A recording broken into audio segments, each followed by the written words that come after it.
Em nosso estudo de hoje está no livro de Atos dos Apóstolos, capítulo 9, versículo 5. Duro é para ti recalcitrar contra o aguilhão. E Emmanuel vem comentar na lição 150 do livro Caminho, Verdade e Vida, aguilhões. O caminho evolutivo está sempre repleto de aguilhões. De outro modo, não enxergaríamos a porta redentora. Entrega-se Deus aos filhos da criação inteira, reparte com todos os tesouros do seu amor infinito, estimula-os a se elevarem por mil modos diferentes. Entretanto, existem círculos numerosos como a Terra, em que as criaturas não se apercebem dessa realidade gloriosa e paralisam a marcha dormindo no leito da ilusão. E perante tal inércia, os mensageiros da providência aos quais se confiou a tarefa de iluminação dos que estacionam na sombra, promovem recursos para que se verifique o despertar. Cientes de que Deus dá tudo, a vida, os caminhos, os bens infinitos, os gênios inspiradores, e só pede às criaturas se lhe dirijam aos braços paternais, esses divinos emissários organizam os aguilhões por amor aos seus tutelados. E nesse programa criou Jesus os mais nobres incitamentos para a esfera terrestre. A riqueza e a pobreza, a fealdade e a formosura, o sofrimento e a luta, são aguilhões ou oportunidades instituídos pelo Cristo em benefício dos homens. Cada existência e cada pessoa tem a sua finalidade particular, simbolizando ensejo bendito. Analisa a tua vida, situa teus aguilhões e não te voltes contra eles. Se um espírito de grandeza de Paulo de Tarso não podia recalcitrar, imagina o que se pedirá do nosso esforço. O que são os aguilhões, gente? São os obstáculos que a gente tem, que a gente aqui na Terra, a gente observa como obstáculos. Porque a gente chama de obstáculos, né? Dá aquela impressão de que é uma coisa que está atrapalhando a gente.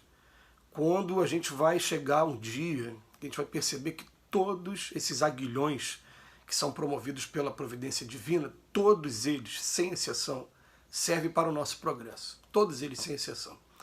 Então, às vezes, está acontecendo coisas que são muito duras. Ontem à noite nós estávamos estudando o livro Nos Domínios da Mediunidade, e o livro estava contando de uma situação de sofrimento muito grande, né, no seu capítulo 21, se eu não me engano, contando a história de uma mãe que perdeu um filho, que o filho tinha o vício do álcool, e ficou a vida inteira evocando o filho, não deixando o filho em paz no plano espiritual, o tempo todo pensando nele, fazendo oração por ele, enfim, fazendo sintonia com ele. Aí quando chega no momento dela abandonar a vida, né, dela também, o dia que chega para todo mundo, que é inevitável, que é todo mundo desencarnar, sair do corpo, ela está muito vinculada ao filho. E aí nesse momento, André Luiz deixa a mensagem no livro o seguinte, fala que é uma situação muito triste que ela está vivendo, né, porque o filho, por conta do vício, estava mergulhado num quadro muito complicado e agora ela também estava participando daquele quadro. Mas ele fala, mas tudo é de proveito. Se está tendo a oportunidade de Deus deixar você passar por aquilo ali, é porque tem uma razão para aquilo ali, e lá na frente você vai aprender. Mesmo que o aprendizado seja simplesmente que a gente não deve ficar escravizando ninguém emocionalmente, ou então criando dependência também com as pessoas, sejam os que estão aqui, ou seja, os que estão do outro lado da vida. E tem gente que realmente a vida parece que perde totalmente o sentido depois que alguém desencarna, e ela fica o tempo todo se lamentando e evocando essa pessoa, envolvendo essa pessoa o tempo todo. Mas enfim, os aguilhões que tem aqui na Terra, todos eles são simplesmente tem aquela função preparatória.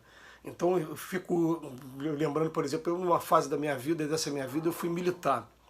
Uma fase muito pequena, muito curta. Mas o que a gente aprendeu com o serviço militar? Você era submetido a alguns testes, algumas atividades, alguns treinamentos, que em pouco tempo você começava a superar obstáculos que você não imaginava que pudesse ser capaz de fazer aquilo. Então eu me lembro, eu tenho usado esse exemplo agora mais recentemente, nem me lembro porquê, mas eu tenho usado esse exemplo. Eu me lembro de uma marcha que a gente fez, caminhando, 30 quilômetros. Né? E mas pô, 30 quilômetros é muita coisa? Mas para chegar no 30 nós fizemos várias vezes 5, fizemos 10, a coisa é progressiva porque ninguém vai ser maluco de te colocar para fazer aquilo rapidamente, né? Então o que acontece é você partir de um obstáculo pequeno, de um aguilhão pequeno, daqui a pouco ele descobriu que é capaz de chegar nesse ponto. E por eu já ter feito, eu mesmo muitos anos, já tem quase 30 anos que eu passei por essa experiência, né? Eu sei que eu sou capaz de fazer porque eu já fiz um dia. E quem fazia do meu lado normalmente era uma pessoa que estava com mais idade até do que eu estou. Era um militar também com 60 anos de idade, estava caminhando e incentivando aqueles jovens a caminhar. Então a gente começa a imaginar assim, o aluno quando está na escola, ele se sente incomodado assim, porque ele é retirado da zona de conforto. Ele é obrigado a deixar as brincadeiras de lado, ou então começar a disciplinar o seu horário, falar agora tem que ter horário para estudar e depois horário para brincar, horário para fazer educação física. Tem que ter a disciplina, senão sem disciplina a gente não chega em lugar nenhum. Mas incomoda, tira você da zona de conforto. Te proporciona situações que se você pudesse escolher, você não escolheria. Então o que a lição de hoje está falando aqui para a gente, é assim, se desde o início a gente tivesse tomado o caminho corretinho, a gente não ia precisar desses aguilhões. Mas a ideia que o Emmanuel está passando para a gente aqui, muito bem clara, é que Deus criou todo esse cenário para a gente, como a gente não segue o roteiro de maneira instintiva, de maneira individual, a gente não toma essa iniciativa de seguir o roteiro corretamente, os seus prepostos são designados para criar esses aguilhões para a gente. Então, quando a gente está aqui, a gente esperneia, a gente bate o pé, a gente fala, mas eu não queria passar por essa situação, né, de estar desempregado, de estar convivendo numa família que é difícil, não queria de forma alguma estar vivendo isso. Mas é isso que você respira fundo e fala, meu Deus, por que eu estou passando por isso? Ah, é por isso. Porque eu precisava aprender mesmo a ter paciência e até mesmo o aprendizado maior qual é? É o aprendizado do amor, aprender a amar e respeitar todas as criaturas. Ah, tá, é por isso que eu passo por essa situação difícil, primeiramente aqui na minha família, é por isso. Ah, então eu vou aprender a calar um pouquinho mais e procurar servir, procurar fazer a minha melhor forma, mesmo que a minha melhor forma agora seja ficar calado, ficar só em oração, porque às vezes a gente fala, atrapalha mais ainda, mas eu já entendi qual está sendo o propósito. Então vamos tomar agora jeito, vamos dar...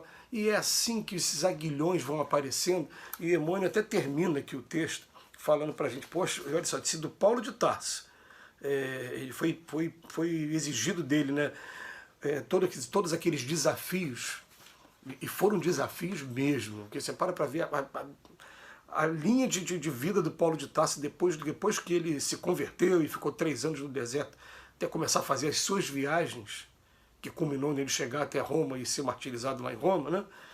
Ele era preso e saía. Teve um lugar que ele foi apedrejado quase até a morte. E a gente vê, às vezes, cenas de violência, ou então alguém que foi atropelado, o tempo que ele fica, sofreu um acidente de carro, o tempo que ele fica aí em recuperação, em convalescência, e às vezes esse tempo é 3, 6 meses, eu fico imaginando quanto tempo Paulo de Tarso levou se recuperando com os recursos medicinais da época, muito precários, muito primitivos, né? Até chegar ao ponto de agora eu posso recomeçar e fazer meu trabalho de novo. Quer dizer, foi exigido do Paulo de Tarso realmente alguns aguilhões para falar, não, agora ele está pronto, ele é capaz de enfrentar qualquer coisa. E, gente, é assim exatamente na nossa vida. Daqui a pouco você começa... Pega os desafios da vida, todo mundo quer ter um emprego estável, né? Eu estou falando disso porque por conta da fase dos filhos que estão vivendo, de alguns sobrinhos, algumas crianças que estão junto com a gente também. A gente chama de crianças, já são adolescentes, né? Para a gente vai ser sempre criança. A gente fala para eles, você quer fazer um concurso para isso aqui? Você cai para dentro, você tem todo o material aí da internet. Hoje a internet te proporciona o quê? Você vai ter acesso ao programa do último concurso, às últimas provas, estuda o programa, faz as provas, refaz 3, 4 vezes, vê o que você errou, que a gente aprende muito mais com o erro do que com o acerto. Às vezes você chutar uma questão e acertar aquela questão é ruim, porque você não vai rever aquela questão, você só vai rever aquilo que você errou. Não, rever a prova toda, né? Será que você chutou mesmo? E vai guardando esses conceitos e daqui a pouco você vai ver que você é capaz de passar o que você quiser. E é assim mesmo, esses aguilhões são para nos preparar. Eles vão criar obstáculos, vão deixar a gente às vezes estagnado, vão deixar a gente, né, ter que respirar fundo, ter que se preparar mais, mas daqui a pouco, lá na frente, a gente vai perceber que foi, na verdade, aquele efeito similar, alguém que pega uma grande pedra, pega o buril e começa a bater. Daqui a pouco vira uma estátua maravilhosa e você está pronto aí para ser usado por Deus. Que Jesus nos abençoe hoje e sempre.